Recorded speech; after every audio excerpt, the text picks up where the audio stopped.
On January 20th, 1961, John F. Kennedy became the 35th President of the United States. He proceeded to give one of the most famous presidential speeches in our country's history. He concluded that speech by saying, "And so, my fellow Americans, ask not what your country can do for you, ask what you can do for your country." But there's actually more to the story. The day before, a nor'easter slammed into the east coast of the United States, dropped between 7 and 11 inches of snow on Washington, D.C. Totally unaware of what President Kennedy would say later in the day, 1,700 Boy Scouts braved the weather to assist the U.S. Army Corps of Engineers and 1,000 District of Columbia employees in clearing our capital's streets. Those Boy Scouts, those soldiers, those employees embodied President Kennedy's message. But they're not the only ones to be there when their country needed them. You have no further to look than the faces around you. I'm speaking of the members, veterans, and members of our armed forces. And that's why later tonight I'm going to invite them downstage so we can thank them for that service. You also have no further to look than the faces on the mountain. In 1775, at Concord, Massachusetts North Bridge, 500 farmers, merchants, craftsmen fired a shot heard around the world when they challenged the most respected army in the world, the British Army. After the engagement, the British Army fell back into Boston. After being reinforced by more Minutemen, our army moved up and besieged the British in the city. Back in Philadelphia, our Continental Congress asked George Washington to stand up, take command of that ragtag, poorly organized army. George Washington then wrote a letter to his wife, and in that letter, Washington wrote that he did not fill up to the task and had not sought the post, but felt, quote, "It was utterly out of my power to refuse," unquote. Through the disastrous defeats at the battles of Long Island and Brandywine Creek, through the miserable winners at Valley Forge and Morristown, by sheer force of will, George Washington kept that army together. He commanded that army from 1775 to 1783 until the British realized this is a fight they could not win. When the war was over, many went to General Washington and said, "Sir, this young country, it's not ready for things like freedom and democracy and civil rights. No, you need to crown yourself king until it is ready." General Washington refused. He resigned his military commission and he went home to his beloved Mount Vernon. But our country wasn't done with Mr. Washington. We needed him. We needed him to preside over the convention that wrote our Constitution. And then he went home to his beloved Mount Vernon, and yet again his country called upon him to be our first president. And then he went home to his beloved Mount Vernon. George Washington may have been best described by Henry Whitehorse Lee when he wrote, "First in war, first in peace, first in the hearts of his countrymen." In 1803, Thomas Jefferson sent James Monroe to France, wanted him to buy the city of New Orleans, but instead, the French offer us the entire Louisiana territory. That's more than 800,000 square miles, reaching from Louisiana up the Mississippi to the Missouri, up the Missouri, all the way to the Rocky Mountains and beyond. All that land for only $15 million. But Thomas Jefferson questioned its constitutionality.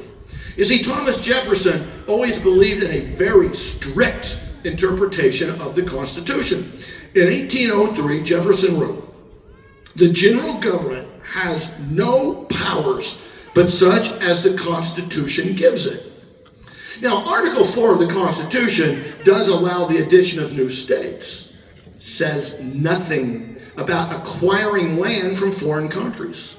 In order for the Louisiana Purchase to be completed, Thomas Jefferson had to compromise one of his most sacred political beliefs. Later in life, Thomas Jefferson called the Louisiana Purchase a great achievement. Thomas Jefferson doubled the size of our country, showed us how to acquire lands from foreign countries without having to deal with violence and wars. In 1810, Jefferson wrote, "It is incumbent on those who accept great charges to risk themselves on great occasions." Less than 60 years later, our country would face its greatest crisis. 44 days after Abraham Lincoln is elected president, South Carolina withdraws from our country. 4 days after that, Abraham Lincoln wrote a letter to a friend. And in that letter, Lincoln wrote, "I fully appreciate the present peril the country is in and the weight of responsibility on me." Through the disastrous defeats at the battles of Bull Run, Wilson's Creek, Second Manassas, Chancellorsville, Chickamauga, through the bloody stalemates at Shiloh, Wilderness, Stones River, through the costly victories of Antietam and Gettysburg, Lincoln stood firm. During the darkest hours of the American Civil War, Abraham Lincoln had the moral courage to begin the process of freeing our nation's slaves. In 1864, we re-elect him to a second term. In 1865, he gives his second inaugural address, and many historians consider this possibly one of the greatest inaugural speeches in our country's history. It is so inspiring, it is engraved inside the Lincoln Memorial. And in that speech, Lincoln said, "With malice towards none, with charity for all, with firmness in the right as God gives us to see the right, let us strive on to finish the work we are in, to bind up the nation's wounds." The years after the American Civil War, the Industrial Revolution totally changes our country. We are the leading industrial power in the world by the year 1900. The Industrial Revolution changes the ethnic composition of our cities, redistributes our country's wealth, and even changes the landscape itself.